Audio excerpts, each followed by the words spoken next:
Hey, what's up, ladies and gentlemen? This is your host, And Irvin, and this is Shining Spotlight, the stream where we highlight creators in the industry in order to inspire you guys. Today, we have a wondrous talent among us, lending his voice to many major roles across the industry in anime for over 20 years, and an icon to anime fans from the early Toonami era. Some of these roles include Karogiri from My Hero Academia more recently, Android 17 in Dragon Ball, and of course, Hiei from Yu Hakusho. Today, we welcome the legendary Chuck Huber. Hey, really? Thank yeah, thank you. Yeah, you're welcome. Am I really legendary? Is it that big? No, seriously. Am I a legend now? I'm up there with Thor and Odin? I suppose those are mythological. I'm not mythological. I'm just legendary. Okay, let's get it straight. I got to put you up there. I mean, a lot of us we grew up with, of course, like Dragon Ball. Everybody mentions that. Yu Hakusho.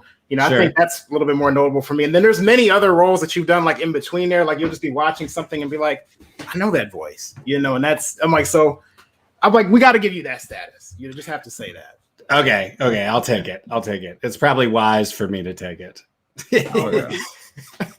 My God. If I'm not mistaken, you also do Yuichi Tachibana for Initial D. Yes. I did a throwback watching that. I loved it. Initial D, that's a fun one. That's one of those ones I always mention to people that, like, if you're not into the anime that your friend's into, that doesn't mean you're not into anime. You just have to keep searching till you find the one that fits you, whether you're into volleyball or swimming, or you're a gearhead, or you love whatever. Anime has something for everybody. That's for sure. So wait, I'm actually curious. Like, did voice acting come first, or were you already into anime before voice acting? I was back in college, back in the old days when we used to get videotapes from the video store. There was when I was in college in Chicago, they had this cool artsy video store, and they had a whole wall, part of a wall that was anime. And so we were always watching anime in college, but we mostly watched movies, because every time we'd start a series, we'd never be able to get the next 4 episodes, because they kept 4-episode tapes. So we'd always be like 4 episodes into a series and then stop. But I remember Akira being the first one that blew my mind.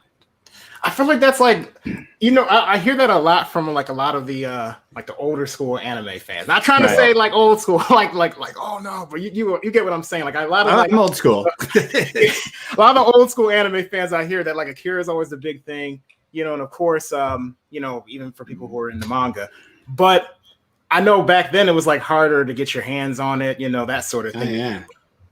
So like it was secret tapes. You had to pass them in the hallway secretly to each other before people beat you up. Now it's huge. Everything that was nerdy that got us in trouble when I was in high school is now it's like the coolest thing. The whole world is flipped upside down.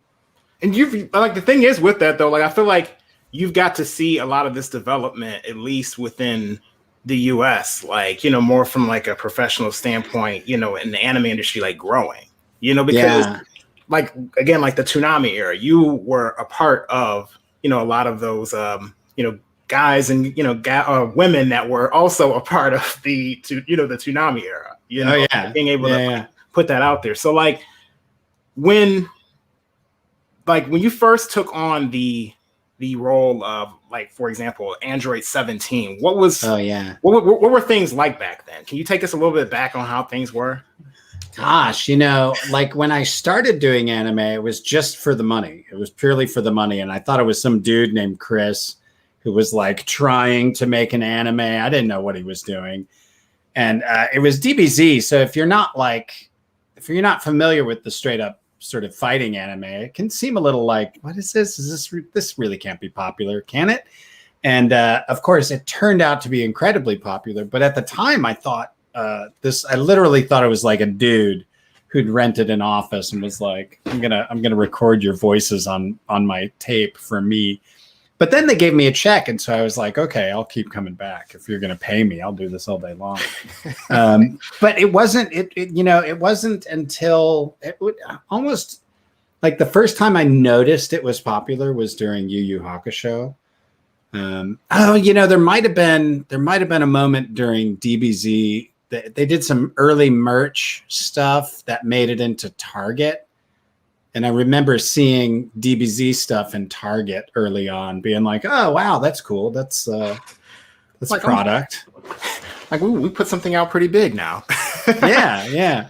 And then it just kind of kept growing and growing. Then Yu Hakusho, that was the next sort of big, expansion. Then Full Metal Alchemist, then Attack on Titan, and My Hero. They just keep getting. It keeps broadening the audience to where now you get like My Hero fans coming into conventions who have no idea about any other anime. They only know My Hero.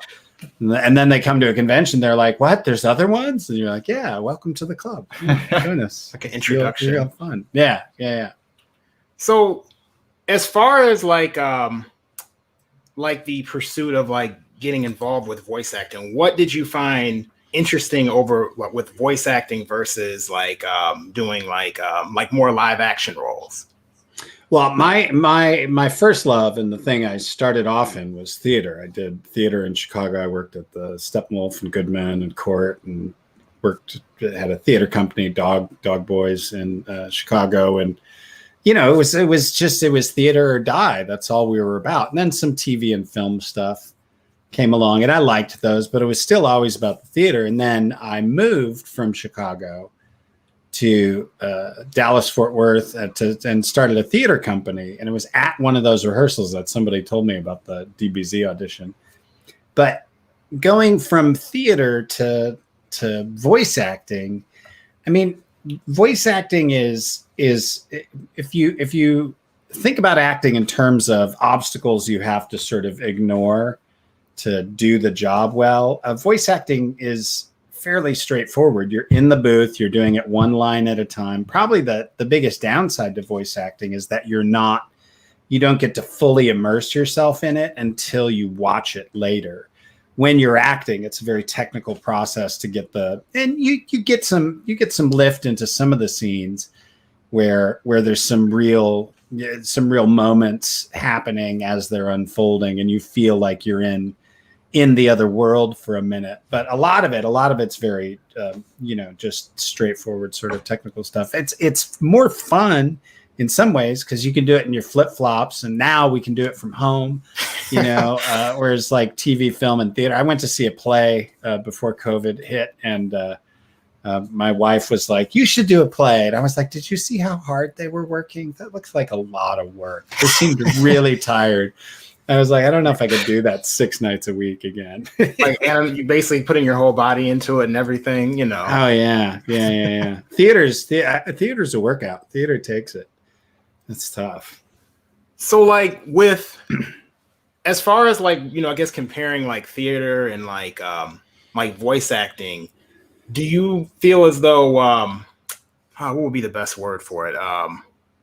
Do you think that you've been able to stretch your talents in terms of more with your voice, or do you feel as though you've been able to stretch your talents more in theater, if that makes any sense?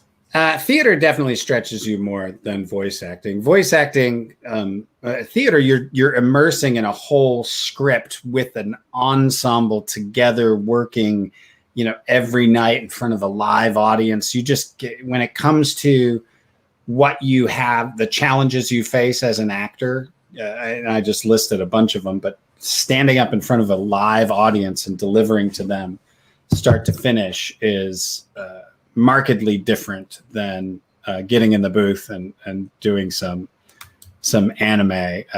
Although I do have to say, when you're doing the voice acting in the booth, it takes a lot of craft. I'll say that. That's what it is. It's less art and more craft. You're crafting the characters. You're crafting with the engineer and the director. You're creating the scene. So it's a slow motion art in a way. You're kind of feeling your way through the character. Whereas with theater, it's compressed. You don't really get.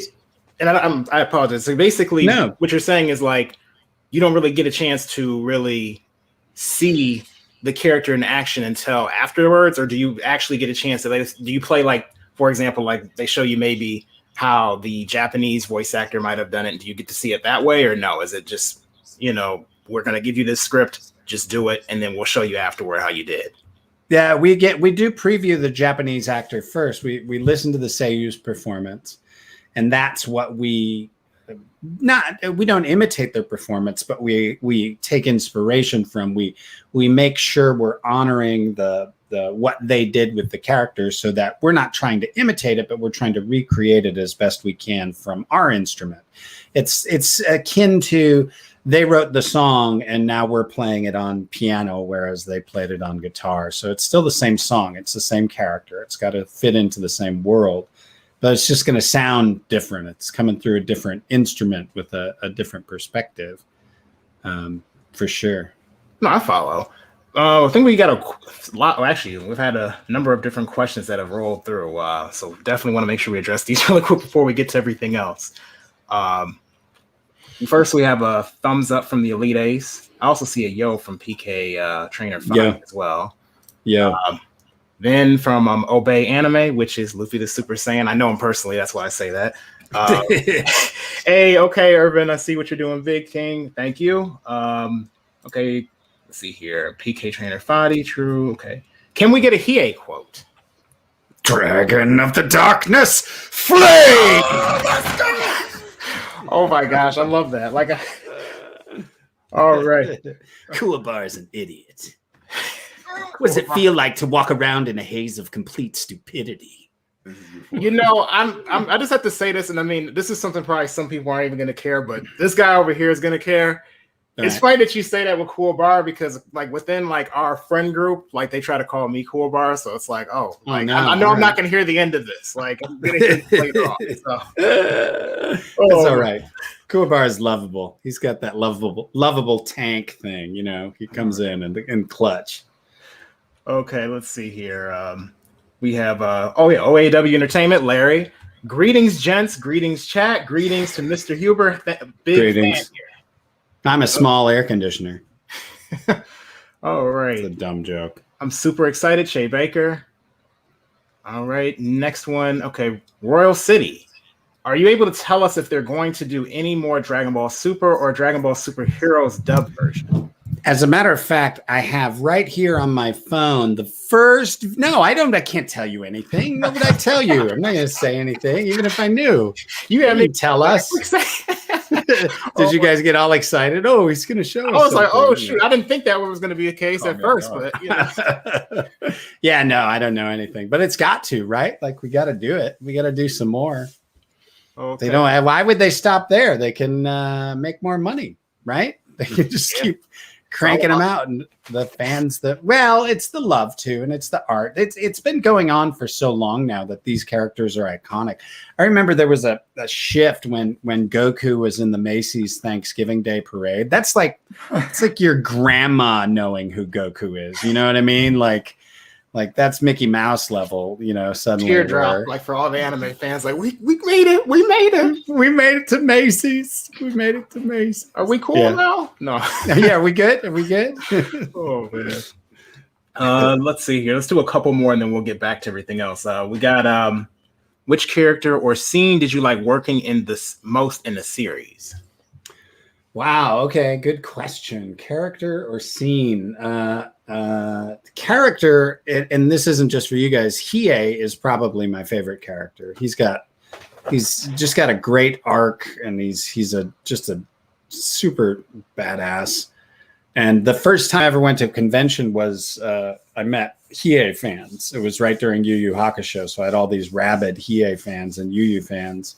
And it was the first time I thought I was going to the convention to work the booth for Funimation, pass out flyers or something. And they're like, no, you're going to sign autographs. And I was like, that's not a thing. That's not going to happen. And then I signed autographs for 4 hours and I was like, what just happened?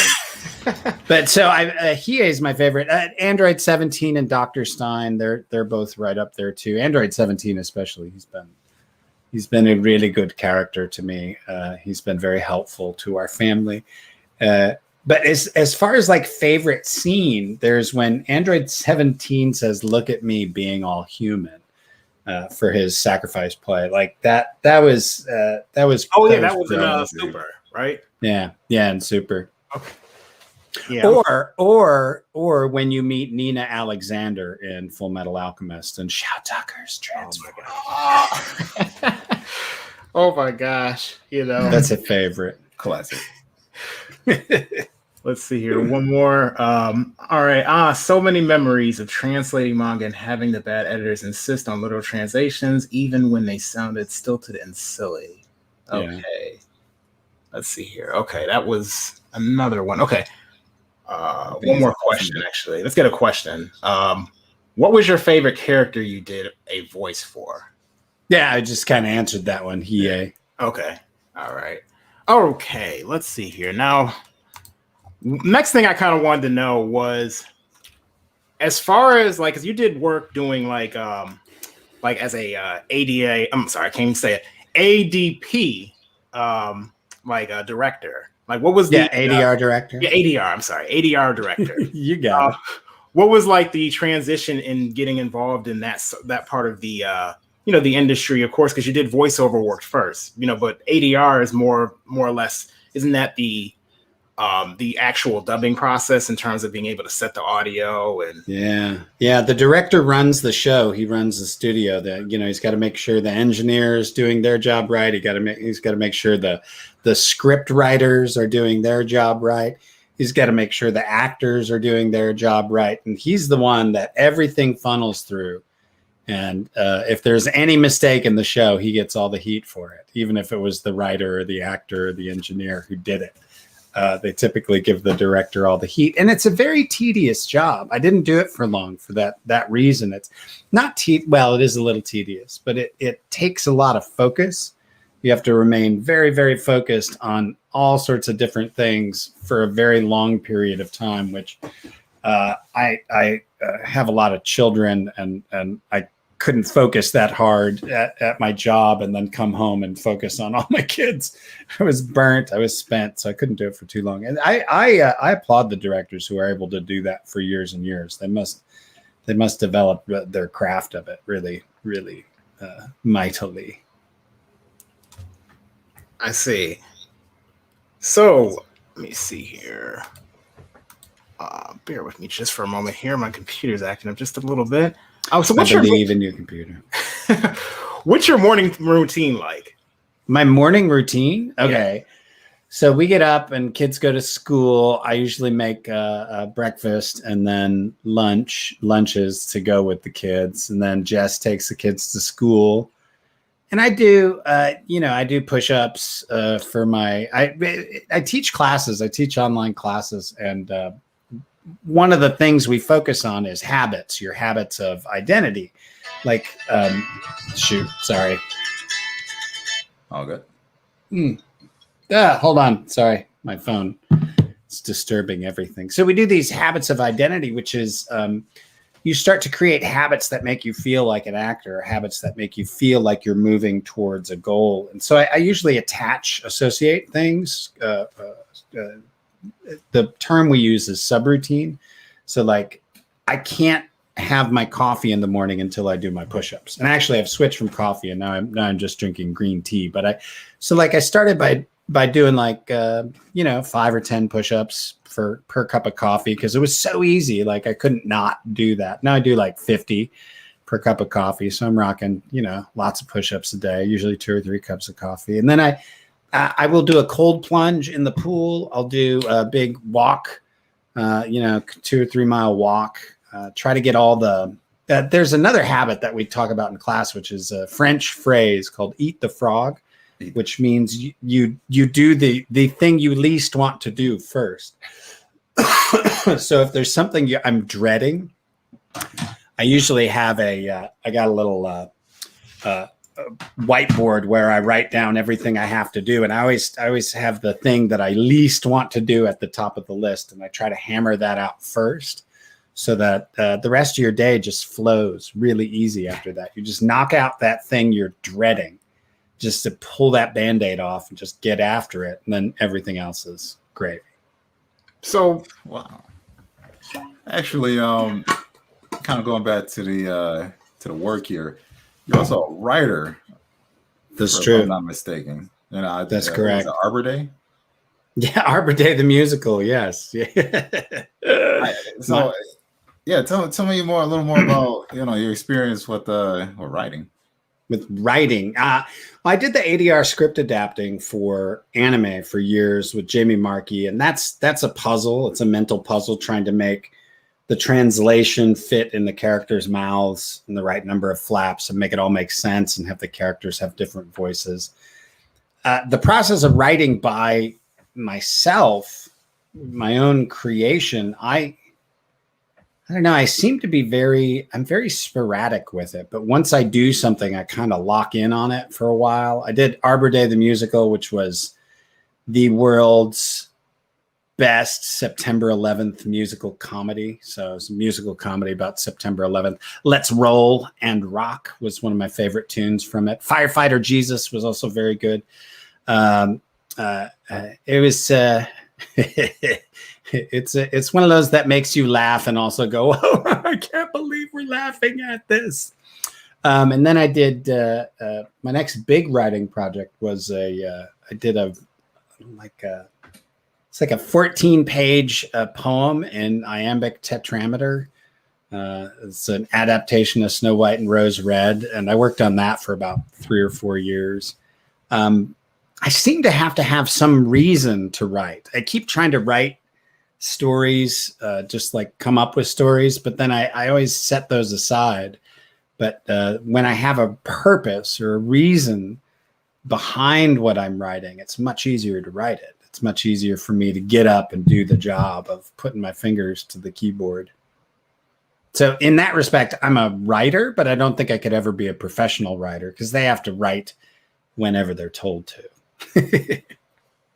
Well, I guess it depends on how you look at it. I mean, like if you, let's say, already wrote it up and you already have it pretty much finished, you've had it edited and peer reviewed and, professionally, like corrected and everything, and you submit it. I mean, I guess what can somebody, really say at that point?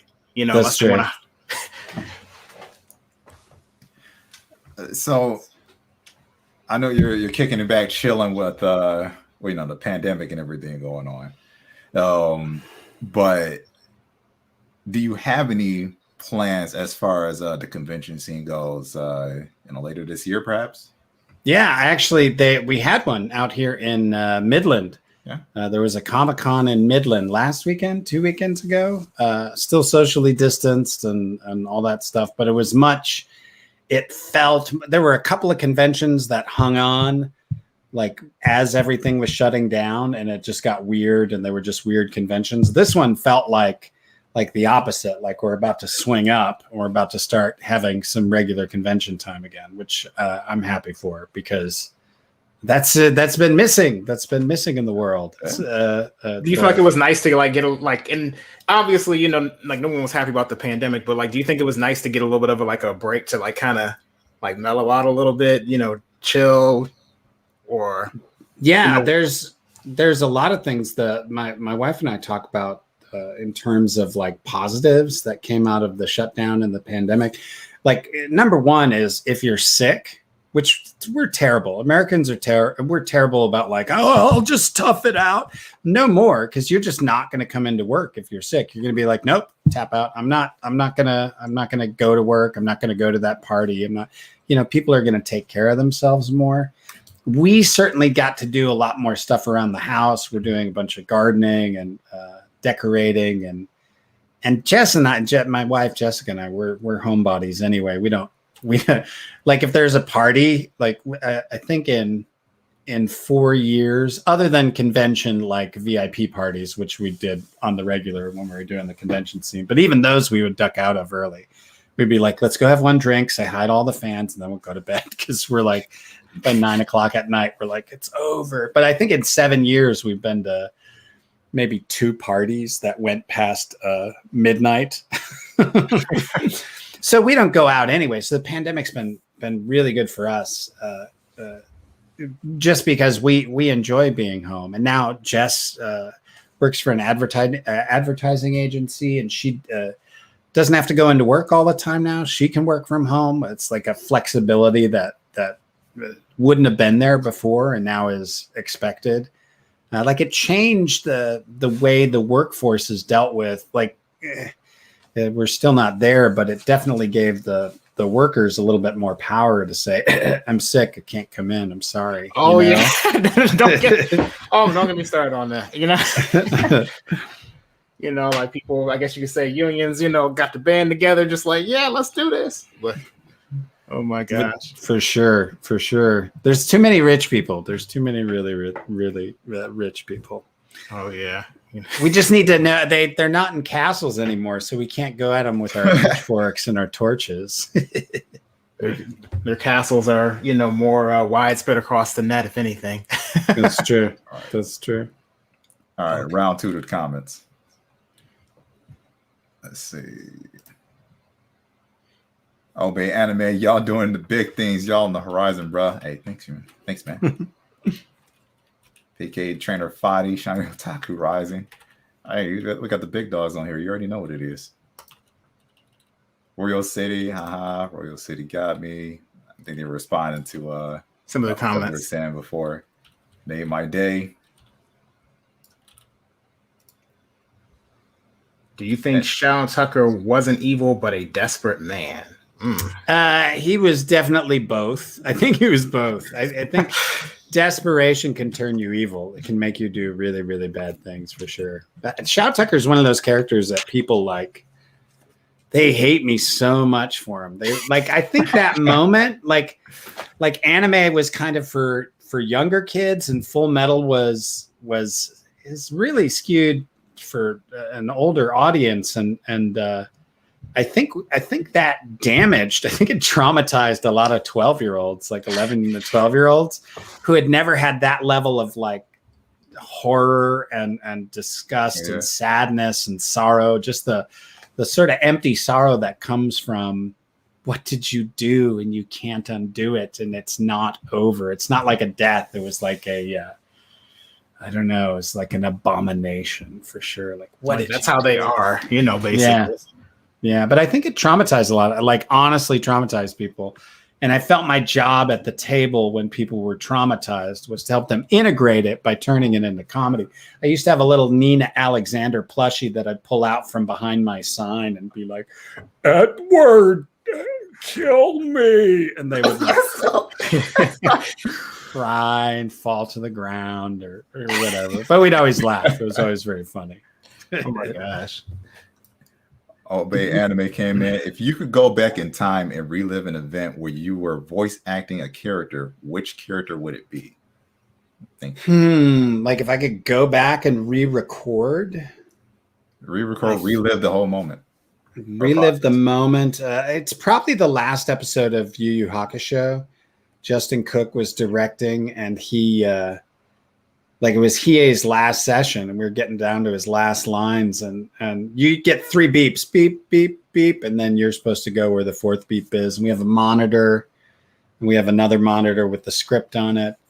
And we were getting down to the last lines, and Justin was like, now just 2 beeps. And so he just said beep, beep, and then I had to talk, and he goes, now 1 beep, and it was beep, and I had to talk, and he goes, and now no beeps. And I just had to talk, and now no screen. And he turned off the screen, and he goes, and now no script. And he just told me my last line, and I had to just say my last line and sort of walk away. It was a nice sort of I know, it was a Jedi way of letting it down easy. We really loved those. Like we were in love with our characters. We were in love with the industry. We were in love with each other. It was such a young, like we were all coming of age, and everybody was doing the job and succeeding. So it was a real fun time. That's if I had any advice, and I heard old dudes tell me this all the time, not that it helped, but if I had any advice to like someone who's 26, 27, 28, just don't stress about it. Do not stress about it. You hit hit right our age is just like right there. That's true. Don't stress about it. Just go for it. Just have fun and go for it. Don't stress about anything. Let's see here. I'm gonna take another one.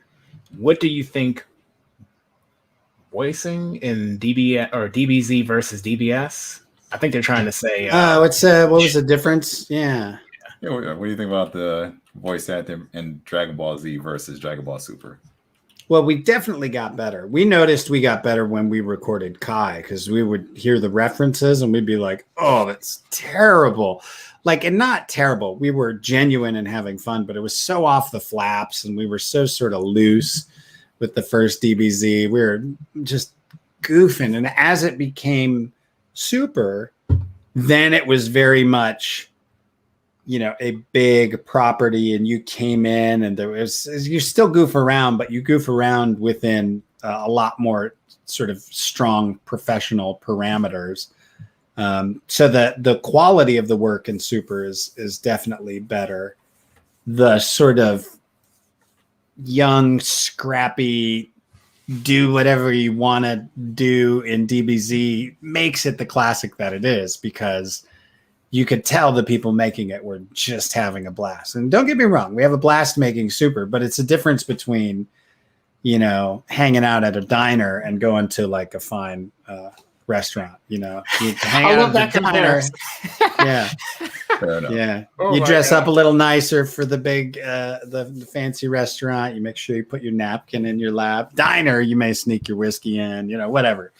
There may have been some goofing around back in the day. That's all I'm saying. Okay, before we move on to anything else, we got a couple because we're at the halfway point of the interview. A couple other announcements we wanted to make really quick. Actually, if you're just now joining this video, go ahead and give us a thumbs up, guys. Let's make this interview blow up as big as we can. Let's highlight the legend himself, Chuck Huber. The legend.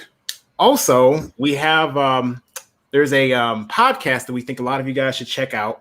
Actually, I forgot to say subscribe to the channel, but there's a podcast as well that you guys should check out, and you're going to see that image on the screen in just a moment. The Honeycomb Hideout podcast. Make sure you guys check this out. It's it's something that you're going to want to listen to. If you're somebody who's a comic book head, you like being able to hear about what's going on in the industry discussions in terms of whether they be controversial or they be something, of how would you say, Nico, just like theories, that sort of thing. You're going to want to check that out. And that'll be down the link below on Spotify. They just did like a relaunch, so definitely want to check that out. In any case, let's get back to what we're talking about here. So I actually wanted to know, as far as like in all of your roles, has there ever been a role where you felt like it was actually like difficult for you to prepare to do the voice acting for, like where maybe it was a challenging role, maybe where you had to really do a lot of like, character study preparation for, like out of any of your roles that you've done? There's not a lot of prep for the anime stuff. For the anime roles, you don't even typically get notified as to what role you got until they call you in for a session. And even sometimes they'll call you in for a session and the talent coordinator will be like, I don't know what role it is. It's for something for Colleen. And you just have to show up and it's like, oh, it's Kurogiri. And you're like, oh, that's freaking fantastic. That's great. Okay. Yeah, I'll do that. And so there's not a lot of prep that goes into it because a lot of times you're just going with what you got there in the moment. So you just have to ultra instinct it pretty much. That's right. Autonomous ultra instinct. Autonomous. Get it right? No, I'm kidding. Oh, man. But the prep for anime stuff is really more about sort of physically being prepared. As far as difficult, Emperor Pilaf is he's not difficult. He's a lot of fun, but like all the little noises he makes and he gets really.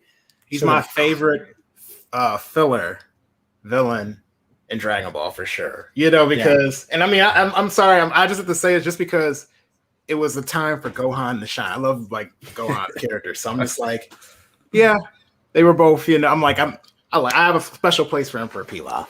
Yeah, and I'm thinking of Garlic Jr. I get those two confused sometimes because the voices sound, or I thought they sounded kind of similar. They do because they're both me. They have to sound. Yeah, I know.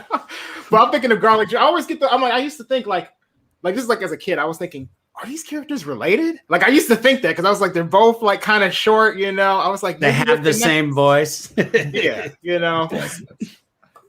Oh my god. Well, Garlic Jr. is like angry Emperor. I'm gonna push you into the dead zone. Ma. And Emperor Pilaf's a little goofier. No, but they're both kind of in the same range. So yeah, they were going with casting back then the way they used to do it. Like he plays all the big guys, he plays all the short aliens, he plays all the, you know, they just give you like a category. She does all the moms, he does all the dads. So they just stuck me with short aliens. Nice. Let's see here. Do you actually, and this is going to be like a kind of like a weird question to ask, but do you speak any other languages? Estoy aprendiendo español ahora, necesito practicar más. Es importante, en mi vida necesito un amigo que habla español.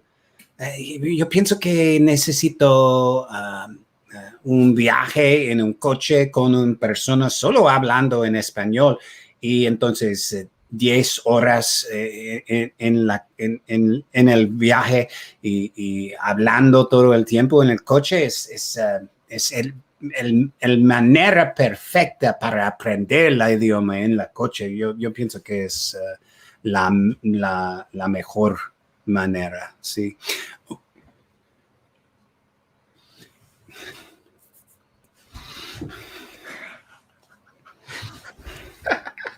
And a little, no, that's it. Maybe right, some Spanish. So how many Spanish and sign. Okay. Spanish and sign language. How many ways did you just tell me off? No, I'm messing with you. No, I didn't tell you off.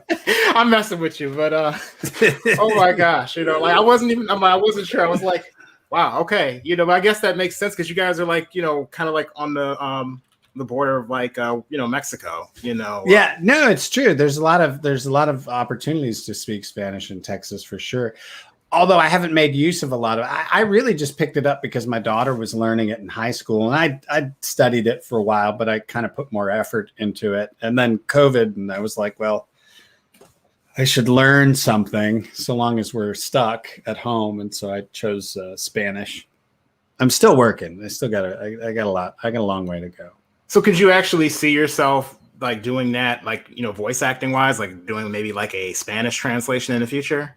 Oh, heck yeah. Like that's the goal. The ultimate goal is to be the bad guy on a Mexican telenovela. Like the güero who's like, he's like the bad guy comes in and I'm going to take your house because I'm a bad realtor or whatever. And they, you know, like that'd be fun. I'd love to be in one of those, you know, get to muy serio, you know, like very, very big acting. I think it'd be a blast. Fair deal. I'm kind of curious. Who are your inspirations? Who are my inspirations? Tesla. Nikola Tesla is probably a big one. I went completely left field. First, when you said Tesla, I was like, "Wait, are you talking about what's his name? The Elon Musk." Yeah, Elon Musk. Yeah, I was like, how? Like really? He's not my inspiration. Although I like him, I think he's funny. He's the funniest billionaire we have. That's for sure. I think he's an anime man too. Yeah, no, he totally is. He totally is. He was tweeting some anime stuff. I was like hoping he loved Android 17 or something so we could be friends and he could take me on a ride to Mars and give me a couple $1 million out of his pocket. You know, just make life better, right?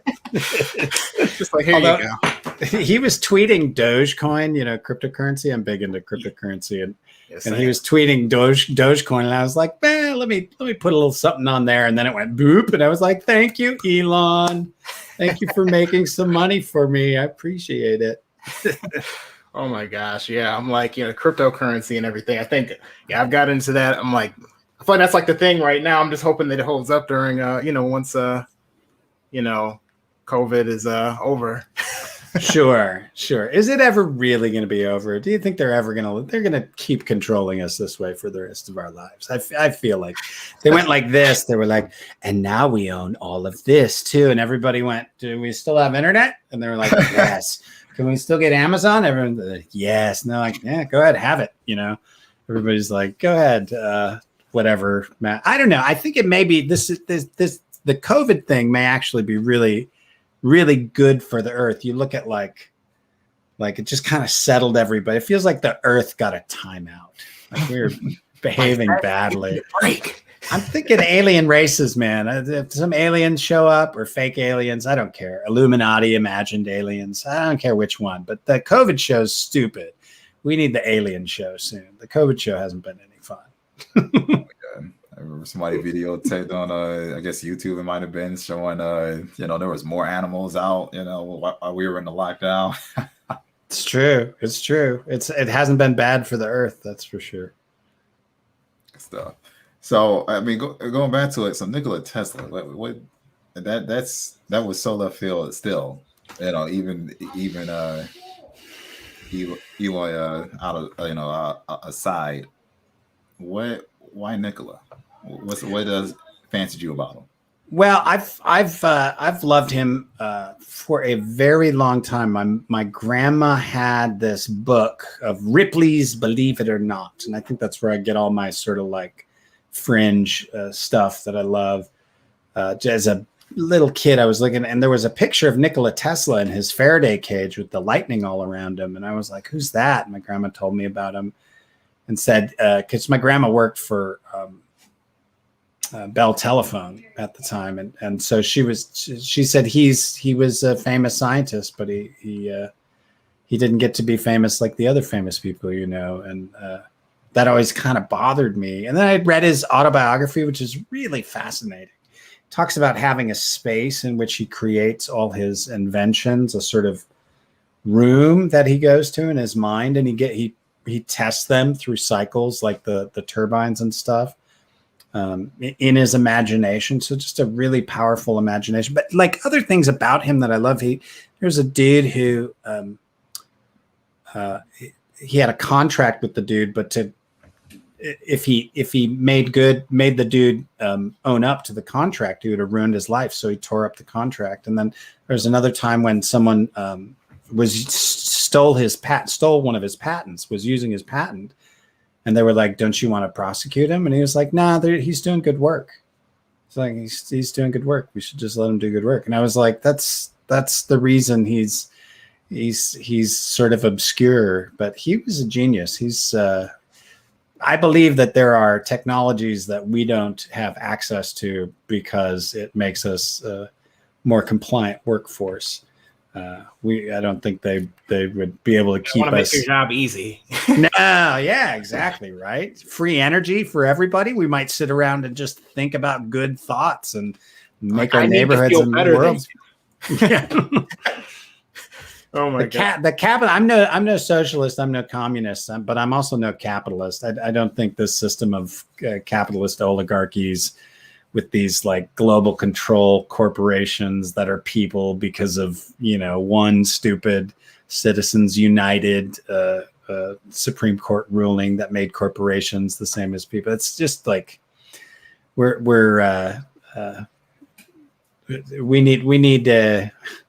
need that portion of it to go away. There's some models where big things like social media, electricity, energy, they would all be kind of like municipal utilities so that nobody could get super rich off them.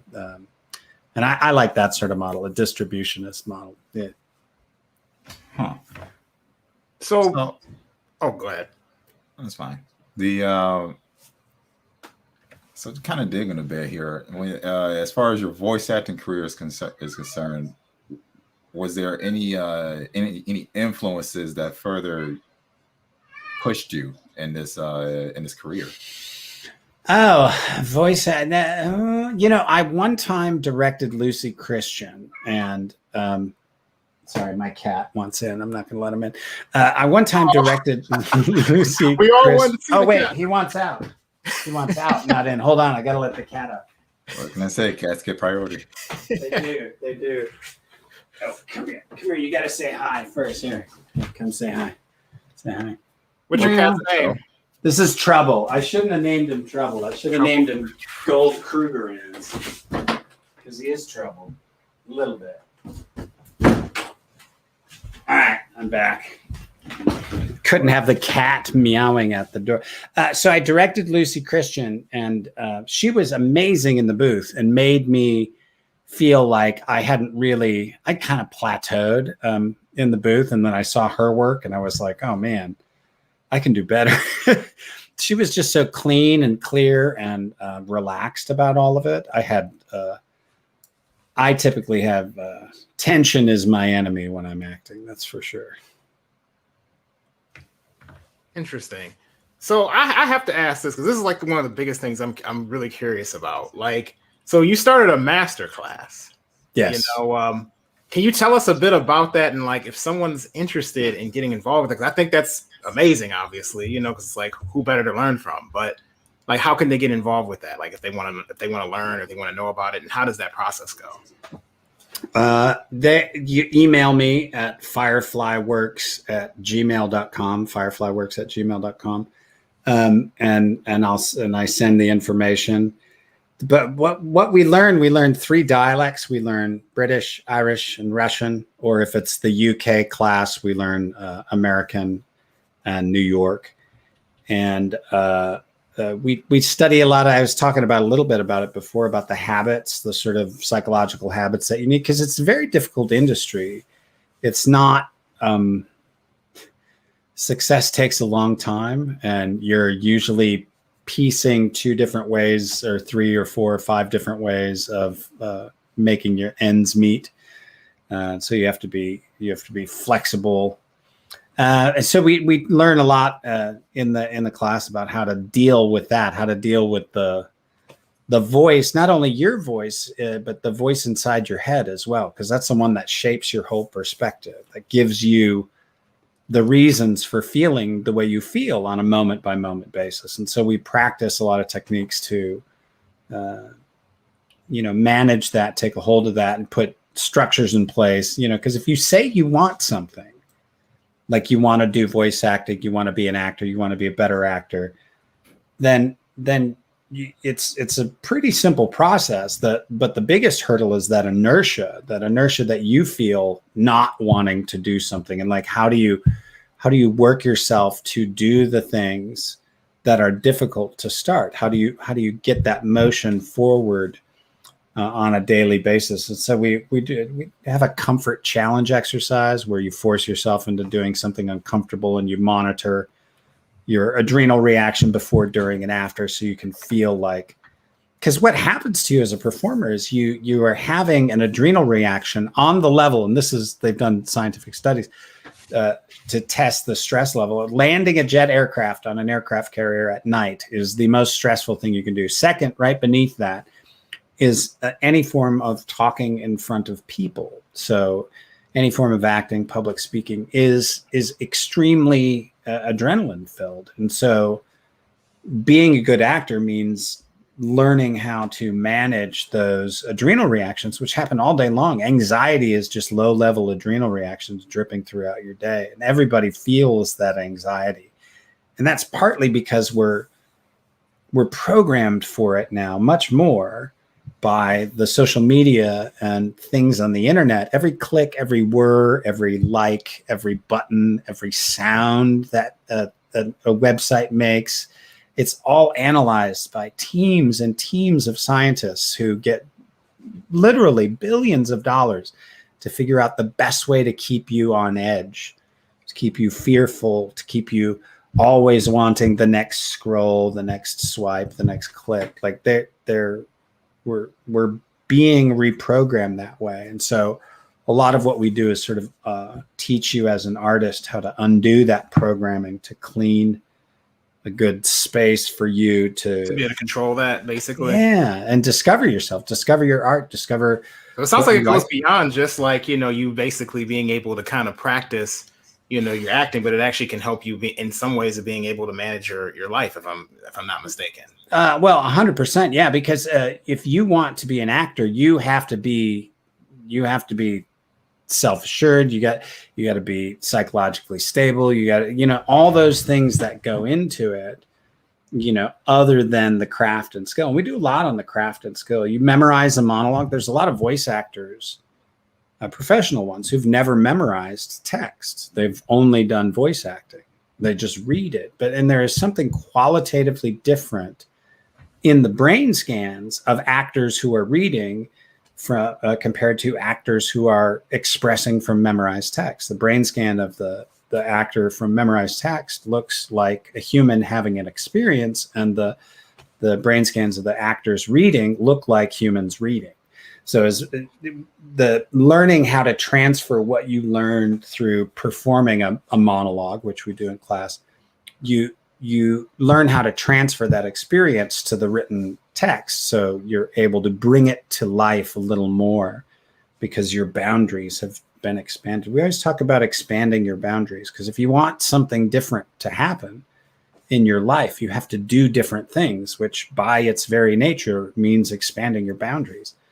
And, the edge between where you're totally comfortable, you're not going to make any mistakes, and that edge you get into where I might make mistakes here as a performer, that's where you want to be performing.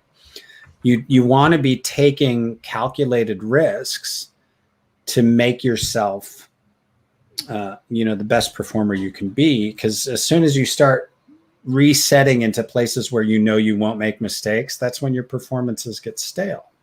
So you always have to be leaning towards the edge of risk. I see. That makes a lot of sense, actually. Because if you don't take risks, then you'll never really be able to challenge yourself, to grow. Yeah. I always the difference between an amateur and a professional actor is not the number of mistakes they make, because professionals make way more mistakes than amateurs. The professionals just get over it quicker, and they expect it. They expect to make mistakes because they're pushing to a degree where they know a mistake is possible. They're not playing it safe. But an amateur will make a mistake, an error, a bumble, and then talk about it and waste time that way. But professionals are like, yeah, let's go again. Yeah, let's try it again. Let's do it again. Because you're excited, like, oh, I'll get it. Oh, wait, I got it. Let me try this, And so that's the energy you need as a performer is the wait, oh, well, let me try this, and that excitement comes out in the when you watch something and the performers have been having a really fun time putting it together. You can hear it in the voices. Interesting. It sounds like, correct me if I'm wrong, but just go off over the course of the segment here, it sounded like you do a lot of studies with the subconscious mind. Yeah, for sure. I mean, I believe we have multiple inputs. A lot of times humans think their only input is what they say to themselves in their head and what they see and hear, smell, and taste and touch to a lesser degree. But I think, and we practice this, because you practice your dialects before you go to sleep. And a lot of students will report that after the second or third night of practicing the dialect before they go to sleep, they end up dreaming in the dialect, because your brain in its offline time works on whatever problems you're giving it right before you go to bed.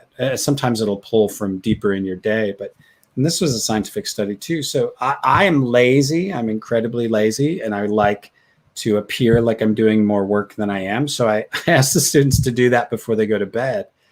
And that way I'm leveraging that 8 hours while they're sleeping to make them better at their, make it appear like my teaching. And it's good teaching, but it's lazy teaching.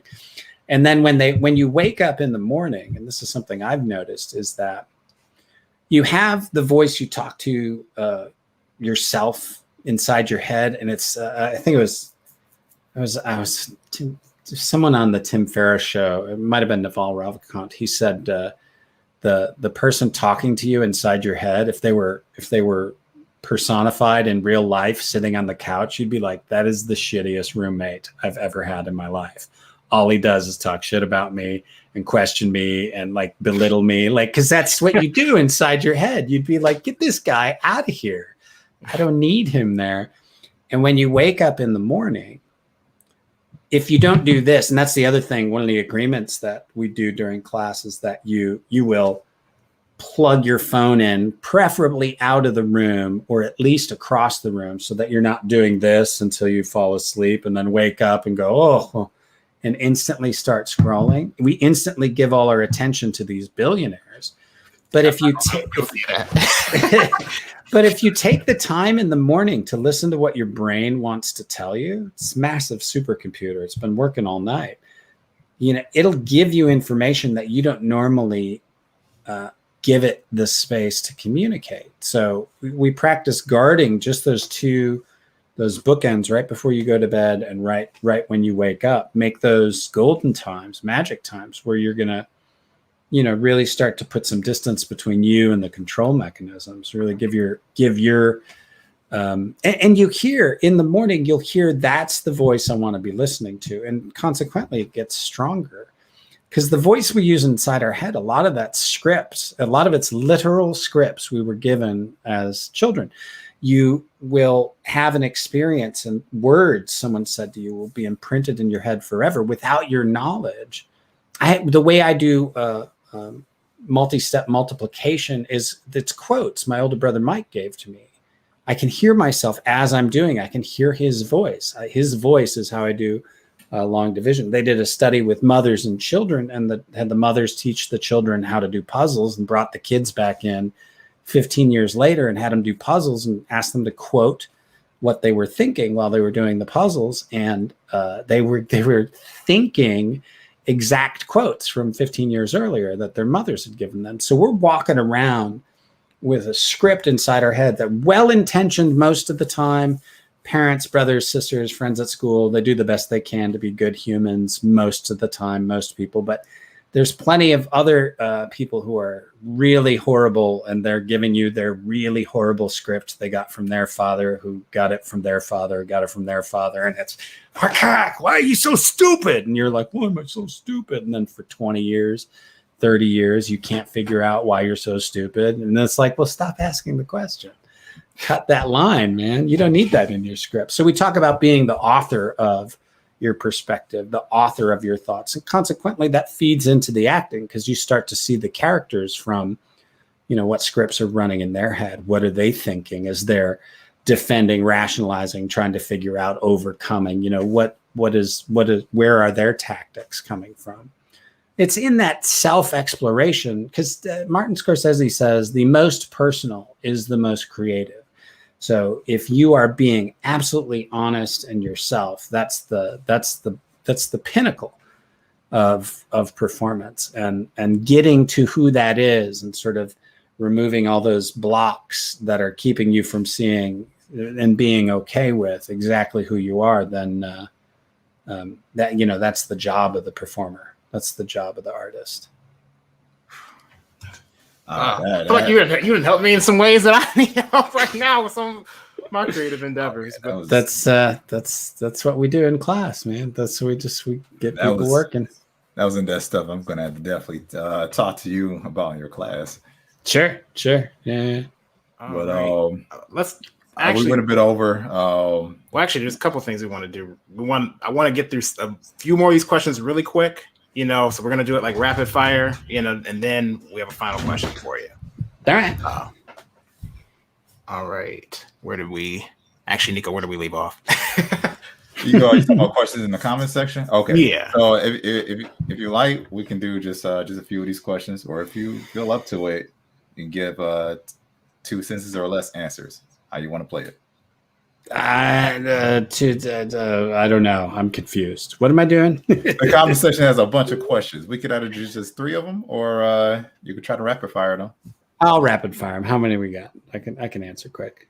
I say about 12. Yeah, I can do that. Let's do this. Rapid fire. Oh boy, anime. Did you introduce your family to DBZ, or did any of your family members ask you to do DB0 or Yu Hakusho voices? No, not family members. I showed my 15-year-old son DBZ way back in the day, and he was like, "Dad, this fight is taking so long." And I was like, "You're not going to like the show. Let's show you a different show. If you don't like long fights, you're not going to like DBZ." Although my little girls right now like My Hero, so that's fun to see them do the Kurogiri voice. So that's always fun. Next up, Royal City. And are you going to do the OVA of Yu Hakusho that came about a year ago? Yeah, we were supposed to, and then COVID hit, and I haven't heard anything since. Do you prefer writing to voice acting or vice versa? Obey anime again. I prefer both. I like both at different times. Very well. Jeffrey Lilly, I just wanted to express my appreciation for voice actors like you who have built the stables, so to speak, for Western voice actors. You're welcome. Thank you. Thanks for your kindness. Came in again. I remember well the early days where there was nothing but kiddies show voice actors or celebrities, nothing in between. He's showing his old head there. And you and your cohort have filled the gap very nicely and developed a whole art form of serious voice acting. Thank you. More praise. Someone commented in, Marcel Gray, Mary goes, evening all, talking about your teamwork with your wife. Do what? Your teamwork. Yeah. Earlier. That's right. In bed 9, COVID has definitely enforced my sleep regimen. Of course. Obey Anime came in. Would you be open to voicing Marvel animated characters or DC animated characters? Either one. All of them. Both. I'll voice anything. Fair deal.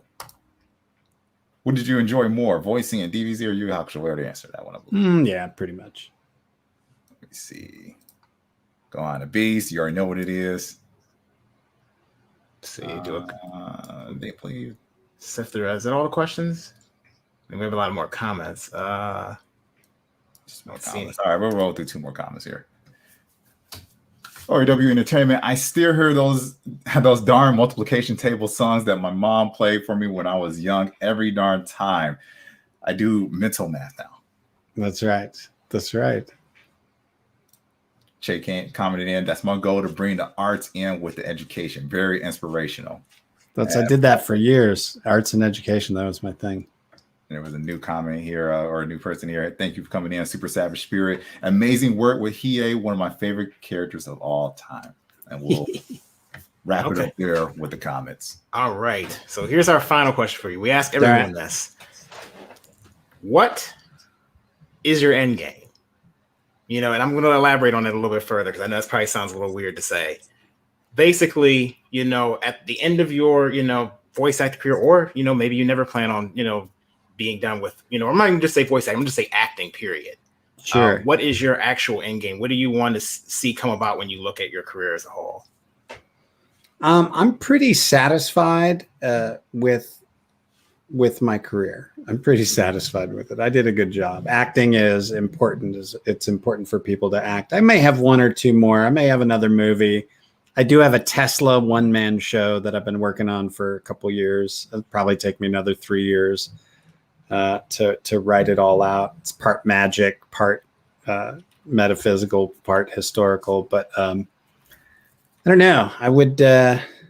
My end game is this house, man. We got a whole bunch of gardening going on. We're gonna have beehive and tilapia pond. We're gonna be, try to be sustainable in our own little house. If all I had to do was hang out with my wife and kids, and then grandkids, and harvest tomatoes, I think I'd be all right. So a Thanos ending. I'm just messing with you, but That's right. Snap. Like I finally rest, smile upon a grateful universe. And then go to a convention every month, every other month. Oh my gosh. No, I'm like, honestly, I have to say that's actually really humble. Like that's one thing I've always appreciated. I'm like, honestly, is that I can say out of a lot of like different professionals, in the industry, I feel like usually a lot of the voice acting talents usually end up being some of the most humble. And definitely you even more so. So I definitely appreciate your time today. Thank you very much. You guys did great. This is a great little show you guys got going on. Oh, thanks. I appreciate that. Appreciate it. Before we go, trying to make sure I'm not forgetting anything. Oh yeah, make sure you guys check out, or actually, if you are interested in voice acting, we're going to throw up right now on the screen. Chuck master class. Look, there it is. Should see it right there on the screen. It looks like, I don't know if any of these openings are still open, but you guys can send them an email at fireflyworks@gmail.com. Yes, yes. I have one. I have a class starting tomorrow. There's actually one person dropped out, so there's a spot open in that one. And then I'm not sure when I'm doing it next. It may not be till June because I think we're going to start up Now Voice This 8, and that usually takes up most of my time. So I'll probably be doing that instead of classes for the next month or so. We'll see. We'll see. It's we'll see. But yeah, definitely email me for classes. Also, one last thing, guys. It is this week because I'm getting the weeks mixed up. This Sunday, we do have another interview. So usually we do it every other week. But this Sunday, we are going to be interviewing Janet Kiyuchi. So she's a manga artist. Probably most of you may not be familiar with her, but definitely her work is stellar. So you're going to want to check it out. If you want to learn from a professional in regards to manga, that's going to be on Sunday, this coming Sunday at 9 p.m. Eastern Standard Time. Yeah, we'll be super early in the mornings, I know. But, we'll be there at that time. So just make sure you guys go ahead and subscribe to the channel if you're not subscribed so you don't miss the notification on that. And we also have some manga videos that are going to be coming in regards to our process and everything for those of you guys who are interested in creating manga. With that being said, we want to once again thank Chuck Huber for coming on today. We really appreciate your time.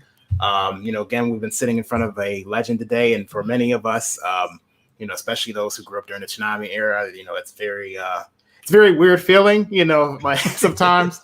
But again, appreciate it, and we hope you guys have a wonderful day. Don't forget to like the video, and we'll see you later. Bye. Get you all later, Shining Lights.